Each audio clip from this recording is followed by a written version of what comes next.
Hi hello అందరికీ నమస్తే. ముందుగా శ్రీ బలభీమను ఛానల్కి స్వాగతం సుస్వాగతం. 2450 ఎకరాల రక్షణ శాఖ భూములు బదలాయించండి అంటూ రక్షణ శాఖ మంత్రి రాజ్నాథ్ సింగ్కు ముఖ్యమంత్రి రేవంత్ రెడ్డి వినతి చేశారు.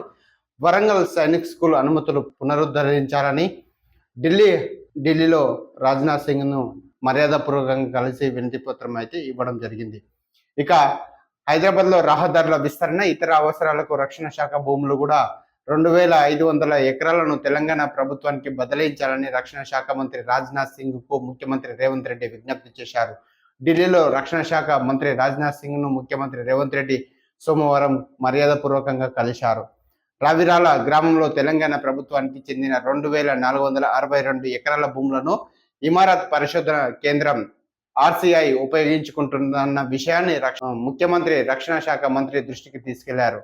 హైదరాబాద్ నగరంతో పాటు నగరం చుట్టుపక్కల ప్రాంతాల్లో రహదారుల విస్తరణ, ఫ్లైఓవర్లు, ఇతర మౌలిక సదుపాయాల కల్పనకు రక్షణ భూములు తమకు అవసరమని ఆర్సీఐ రాష్ట్ర ప్రభుత్వ భూములు వినియోగించుకుంటున్నందున రక్షణ శాఖ భూములు 2450 ఎకరాలు తమకు అప్పగించాలని కేంద్ర మంత్రిని ముఖ్యమంత్రి కోరారు. రాష్ట్ర ప్రభుత్వం రక్షణ శాఖ భూముల పరస్పర బదిలీకి అంగీకరించాలని రక్షణ శాఖ మంత్రికి ముఖ్యమంత్రి విజ్ఞప్తి చేశారు.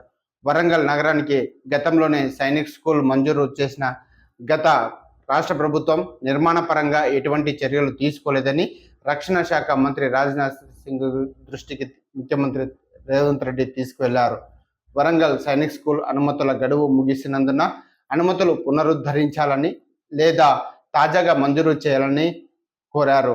ముఖ్యమంత్రి వెంట నార్కర్నూల్, ఖమ్మం, మహబూబాద్, జహీరాబాద్, భువనగిరి, నల్గొండ, వరంగల్, పెద్దపల్లి ఎంపీలు మల్లు రవి, రాజ్యసహాయం రఘురాం రెడ్డి, బలరాం నాయక్, సురేష్ పెట్కర్, చామల కిరణ్ కుమార్ రెడ్డి, కందూర్ రఘువీర్ రెడ్డి, కడియం కావ్య, గడ్డం వంశీ, రాజ్యసభ సభ్యుడు అనిల్ కుమార్ యాదవ్, ముఖ్యమంత్రి ప్రత్యేక కార్యదర్శి అజిత్ రెడ్డిలు ఉన్నారు.